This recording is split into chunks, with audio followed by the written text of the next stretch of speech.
Namaste and good morning, everyone. Let's start the class with some prayers. Om Guru Brahma, Guru Vishnu, Guru Devo, Maheshwara, Guru Sakshat Parbrahma, Tasmai Shri Guruve Namaha. Om Bhurbhavaswaha, Tatsavitra Bhargo Devasya Dhimahi, Diyo Yo Nah Prachodayat, Asto Ma Satgamya, Tamso Ma Jyotirgamya, Mrityorma Amritam Gamya. Om Senavavtu Senavnatu Saviryam Karvave Tejasvi Navaditamastu Ma Vidvishave Om Shanti Shanti Shanti.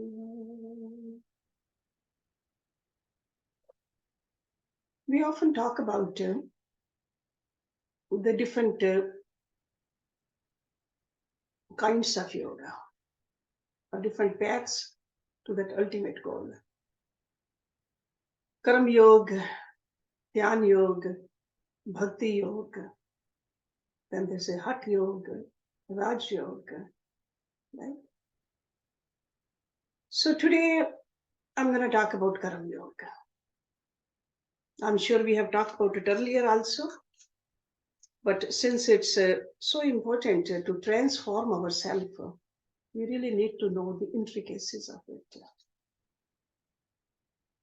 Before we start, let me recite these couple of verses written by my Guruji about this Karam Yoga. So most of you know Hindi. So he says, Karam Yoga Triveni Jana. Triveni. Okay. Three means three. So Karam Yoga Triveni Jano, Karam Vairagya Dhyan Ki Mano. Karam Vairagya Dhyan. These are the three things he says. Deh se karam va man se dhyan. Karam Yog isko hi jana. Deh se karam va man se dhyan. So keep that in mind when you are listening to me. We all know in Bhagavad Gita, Lord Krishna teaches the mighty Arjuna how to practice Karam Yoga. Very elaborately, actually. Even though we say that first 6 chapters are about Karam Yoga, but we see throughout Bhagavad Gita, in all 18 chapters, indication of Karam Yoga. Those teachings make the Gita unique among the Vedantic scriptures. Most other Vedantic scriptures like Upanishads, they emphasize on spiritual wisdom, meditation, but they say a little about Karam Yoga.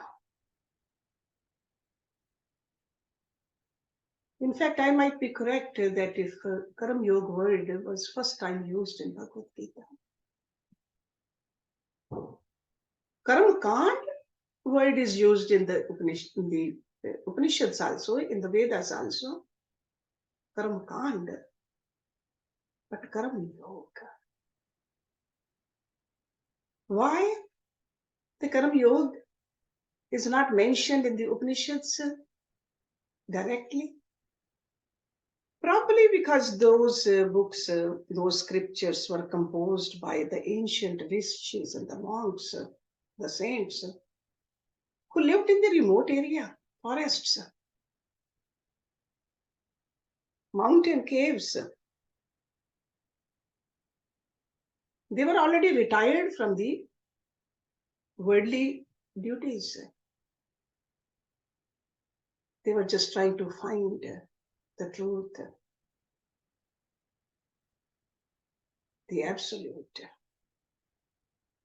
So as a result, their teachings are more inclined towards those who have already retired from worldly life. But on the other hand, Lord Krishna when he is teaching Arjuna, all that wisdom is imparted in the middle of a battlefield, a field of conflict. That field of conflict symbolically represents the challenging and sometimes confrontational situations that we all struggle with every day. For this reason, the teachings of the Bhagavad Gita are especially inclined towards those who pursue spiritual growth while living conventional worldly lives. That's why Bhagavad Gita really speaks to us.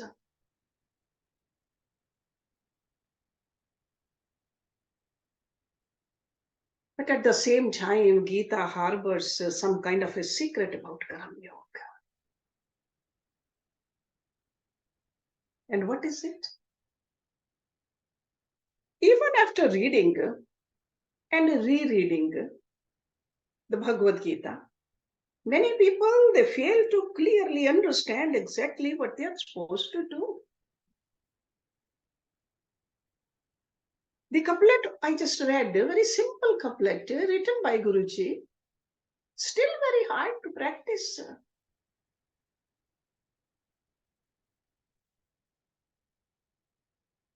So Shri Krishna's teachings are surprisingly subtle and extremely profound. So in a manner of speaking, the secret is hidden in plain view. So we can read about it, we can memorize it, but we don't know how to practice it. It looks very simple. It takes a long time to fully appreciate these teachings. That means the subtleties of Karam Yoga and how to practice it in daily life. Because unless we live Gita, Gita is just another book on our shelf or in our altar. And another difficulty in understanding Karam Yoga is the fact that some of Lord Krishna's teachings have been turned into overly simplistic cliches. For example, Karam Yoga is often described as selfless service.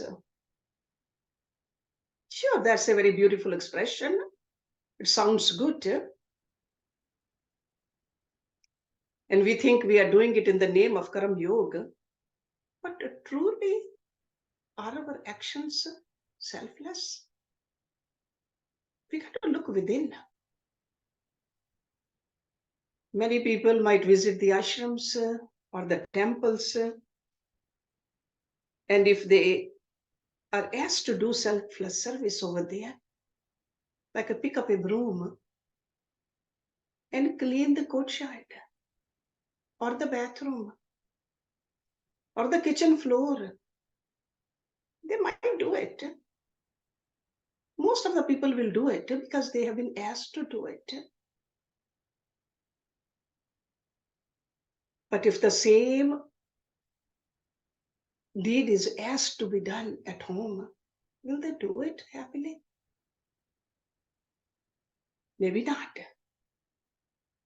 Because sweeping the ashram kitchen makes that person feel good. But sweeping his or her own kitchen feels like a tedious chore. So service at the ashram is not exactly selfless service. Why? Because it was done to feel good about himself. That's not selfless. Or if somebody is watching, then we do it. So as a dedicated karma yogi, that's not a selfless. Another oversimplification of Karam Yoga is to describe it as dedicating your deeds to God. Are we really dedicating our deeds to God? First, we got to understand how exactly we need to dedicate our deeds to God like that. I'm sure when we were little, or even now when I write something, I start a new book, notebook, I write the mantra on the top. If I'm writing it or writing a Om, or if a student going to school the first day writes God's name like Shri Krishna Arpanamastu, is it really dedicating to God? We got to see our own motive behind doing that. Because a student might write that to invoke Lord Krishna's blessings to get a better grade, which is for their own sake, not for God.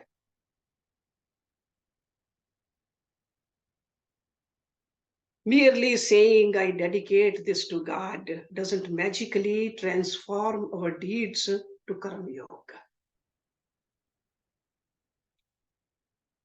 Imagine a Hindu thief who says Shri Krishna Arpanam Astu as he enters into the bank to rob it.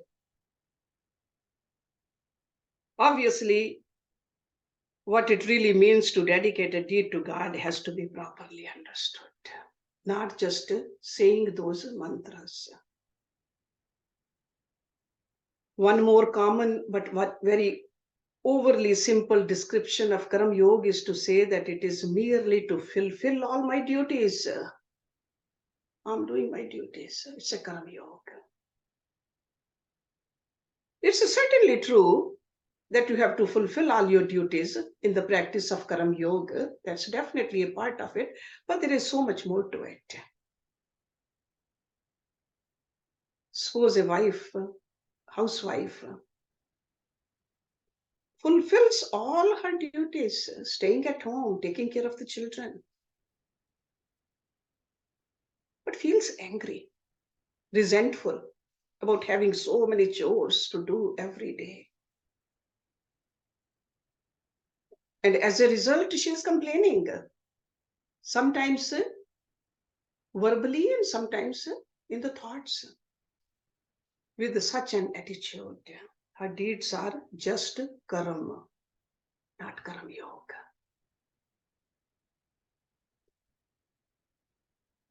Now that we have looked at some misconceptions about Karam Yoga, let's discuss how to practice it, as Lord Krishna taught us in Bhagavad Gita. Let me tell you, Karam Yoga is a sadhana. It's a spiritual practice. And this spiritual practice is meant to help you attain the ultimate goal of human life. And what is that goal? Moksha. So Karam Yoga is for that. Liberation, enlightenment, or simply freedom from worldly suffering. That's why we are on this path. Such a lofty goal can be reached only by those who are completely dedicated to it. And that kind of complete dedication is impossible as long as you are focused on gaining pleasure, comfort, intimacy, money, etc. Because if that is the goal, then forget about moksha. So according to Lord Krishna, those pursuits will never culminate in a state of perfect peace and contentment. When you clearly recognize the impossibility of gaining perfect peace and contentment through worldly pursuits, you're already dividing yourself. Your orientation towards life will undergo a radical shift, a shift in which you give up seeking that contentment through worldly pursuits. If you're on the path of Karam Yoga, wholeheartedly.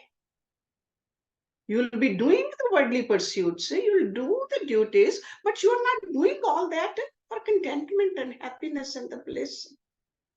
Because you know exactly where the bliss lies, the eternal bliss. So that shift has to be there. So a shift in which you give up seeking that contentment through worldly pursuits. And we all know what worldly pursuits are. So as a result of this inner transformation, what happens? You cease to become a bhubukshu. The bhubukshu means you want to fulfill your worldly desires and think that you're going to get eternal bliss. That's a bhubukshu. So a seeker of worldly pleasure. So instead, through Karam Yog, you will become a mumukshu. So these two words, remember, bhubukshu and mumukshu, a seeker of moksha. So the practice of Karam Yog depends on this inner transformation. As long as you hope that worldly activities will eventually lead you to a perfect contentment, you will continue to be a karmi, not a Karam Yogi. Now, to be completely dedicated to gaining enlightenment has a startling implication. Because to reach a small goal, little bit effort is needed. And for a larger goal, like erecting a building, career, raising a family, needs more effort. But over here, look at it, what the goal is. Goal is to attain enlightenment. It's not just a big goal.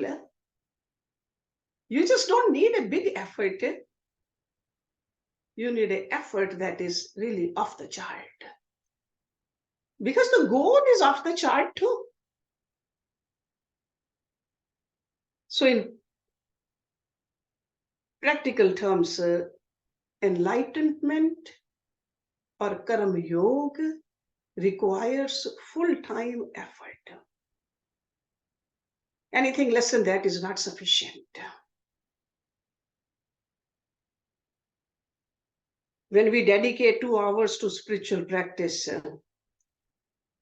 we are dedicating the remaining 14 hours while we are awake of each day to non-spiritual activities, to worldly pursuits. It's obvious which of these two would have a greater effect. Where you spent 2 hours or where you spent 14 hours. Because this is completely contrary to Karam Yoga. So as we see that to attain the enlightenment is our full time. That is like a goal, so full-time effort is needed also. So it is necessary to transform those 14 hours of worldly activities into spiritual practice. Okay, not just 2 hours of sitting in front of your altar, meditating, praying, reading. No. When you get off your meditation seat, how do you deal? What do you do?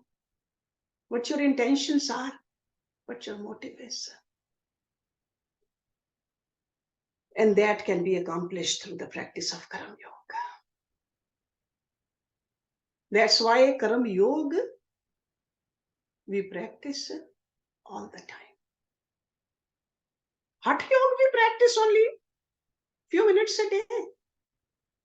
Karam Yoga we practice all the time. Because we got to learn how to transform our ordinary deeds.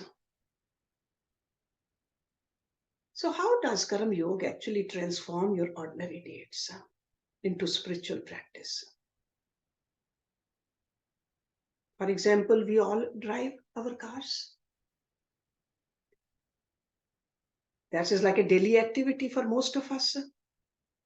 Cooking dinner, using our computer also. Those are some of the things we do all the time.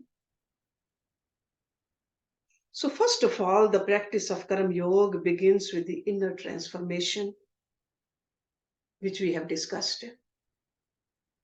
When you recognize the impossibility of gaining perfect contentment through worldly pursuits, you choose instead to dedicate yourself to a life of spiritual growth.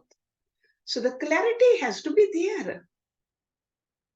Where the contentment is coming from. So then what do? You avoid adharmic deeds of any kind. We all know what dharmic deeds are. So you will avoid adharmic deeds. Because those kind of deeds can never transform you. If you have hurt somebody, cheated somebody, if you are jealous of somebody, you will never get transformed. So only after you dedicate yourself to spiritual growth and adopt a dharmic lifestyle can the actual practice of Karam Yoga begins. In simple terms, Karam Yoga is not something you do, but rather it's a prayerful attitude that you cultivate. That's why Guruji wrote that. देह से कर्म व मन से ध्यान. कर्म योग इसको ही जान. So prayerful attitude. You got to learn how to hold it in your mind and heart while you carry out your daily duties. So first and foremost, that attitude is based on knowing that you are merely an agent of an action. That means you do not produce the fruits or the results of your actions. That has to be very clear.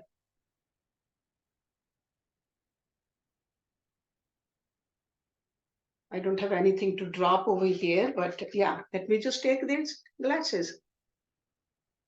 So I can drop this, right? But I don't make it fall. My effort is only in a dropping. It falls because of the law of gravity, law of nature. And that law is created and governed by God, Ishwar.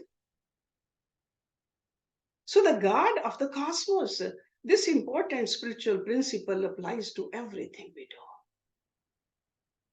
We drive our car, but we arrive at the destination because of Ishwar. We work hard, but we achieve success because of Ishwar. A person gets married, get blessed with a wonderful family because of Ishwar. That's why from the birth until the death, so many ceremonies, we remember Ishwar constantly. This prayerful attitude is based on understanding Ishwar as the giver of the fruits of our deeds. He is the Karam Phal Data. You cannot practice Karam Yoga without remembering this. This profound principle is expressed in one of the most frequently quoted verses in Bhagavad Gita. If you want to memorize any verse, memorize this verse of Bhagavad Gita. But I would suggest to memorize many verses. But this verse is from chapter 2, verse number 47. Karmanye eva adhikaraste ma phaleshu kadachana.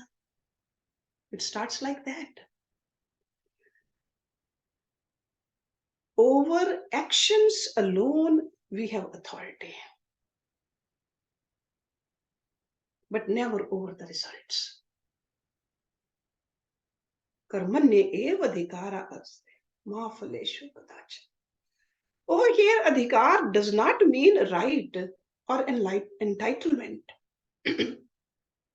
Because often we think that adhikar means that we have the right. In this context, the Sanskrit word means scope of authority,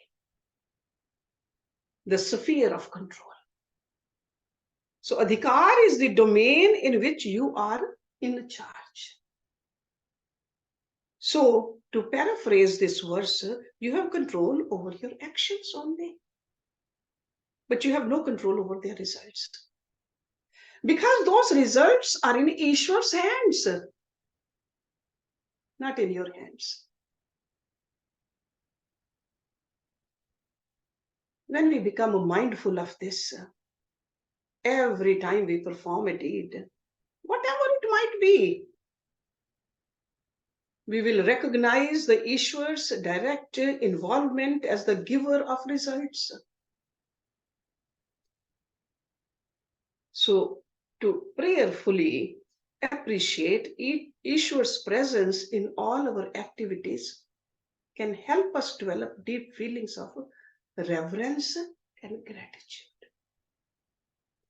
So that doesn't mean that we don't make an effort, because in the same verses, the second line, Lord Krishna says that Ma karmafal heturpur ma te sangostva akarmani. Do not sit idle. You got to do what you need to do.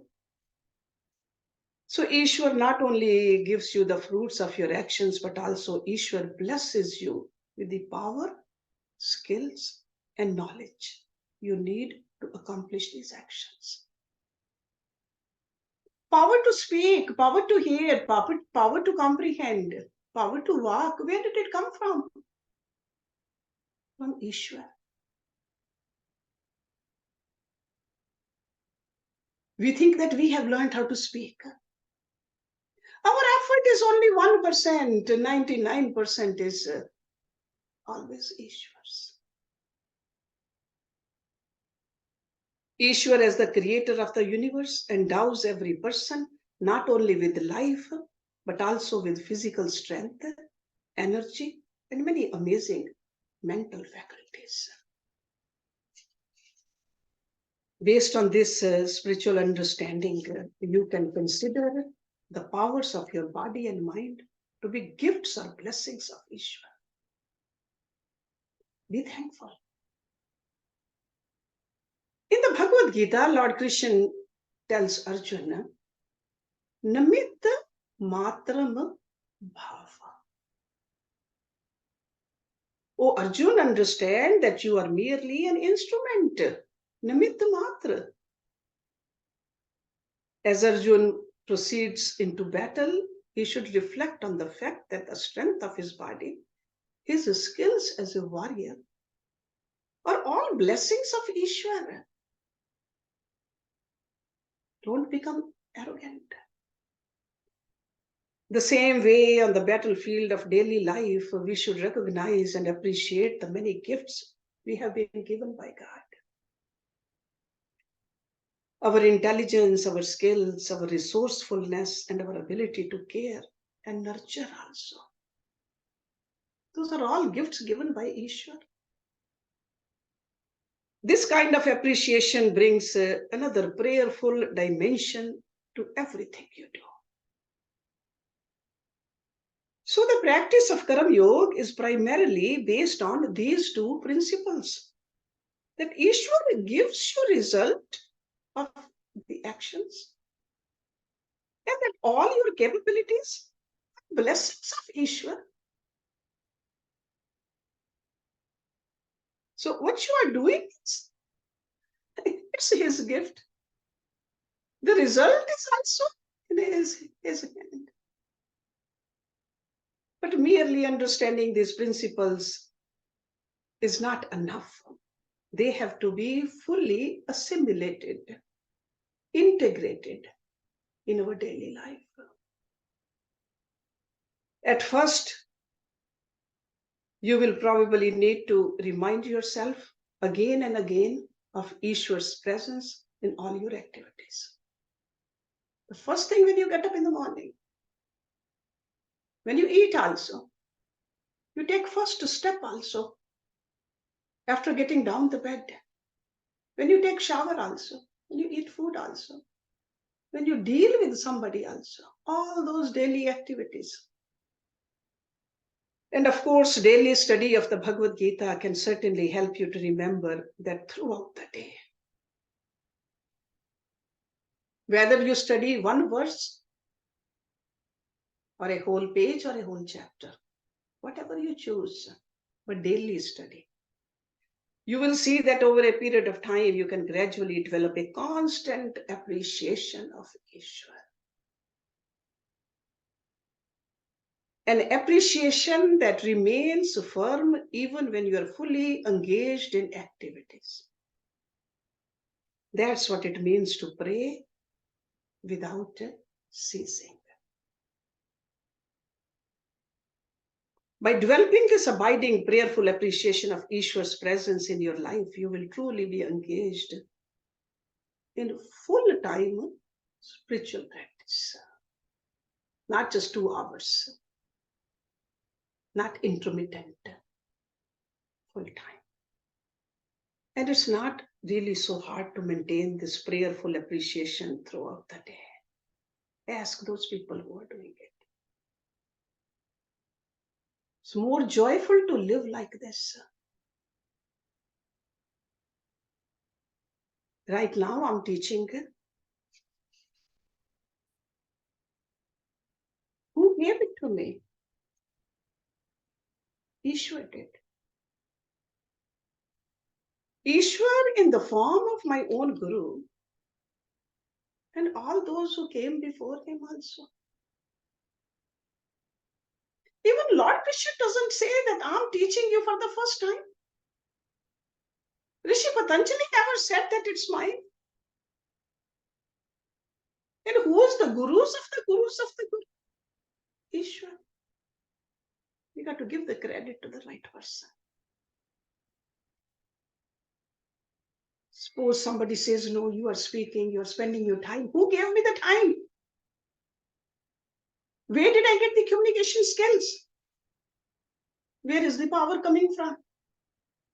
It's all Ishwar's. Sure, there's a little effort here because Lord Krishna said that you cannot stay inactive. We got to do our part. But that part is only, as far as I'm concerned, 1%. 99% is Ishwar's. We got to reflect on this fact. That's how we fill ourselves with a tremendous gratitude for all the gifts Ishwar has given to us. When you practice of Karam Yog, it grows strong. It takes a bigger and bigger part in your life. Prayer of gratitude will accompany each and every deed you perform. Even when you get out of the bed in the morning and brush your teeth, you'll be grateful that you have teeth to brush.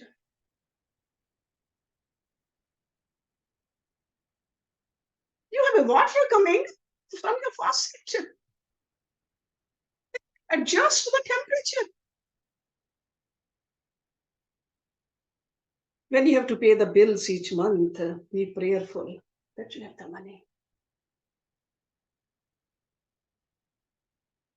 When you spend time with your family or cook for your family, be grateful to Ishwar that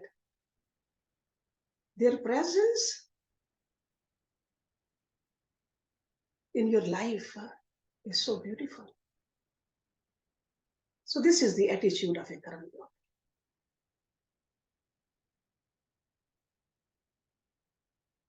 Before we conclude this, let's revisit two common misconceptions about Karam Yoga. First of all, what does it really mean to dedicate your deeds to Ishwar? If you are truly practicing Karam Yoga, then while driving to the office or to work, you will not think for a moment that a successful career or a big salary can possibly bring you perfect peace and contentment. Remember that. Do not look for those worldly rewards for your contentment. If you want to walk on the path of Karam Yoga, instead you will go to work to fulfill your responsibilities and follow Dharam, which will add a bliss into your personality.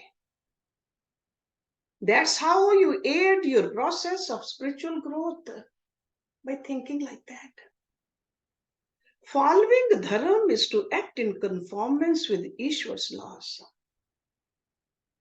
Laws that not only govern the universe, but also govern people's behavior.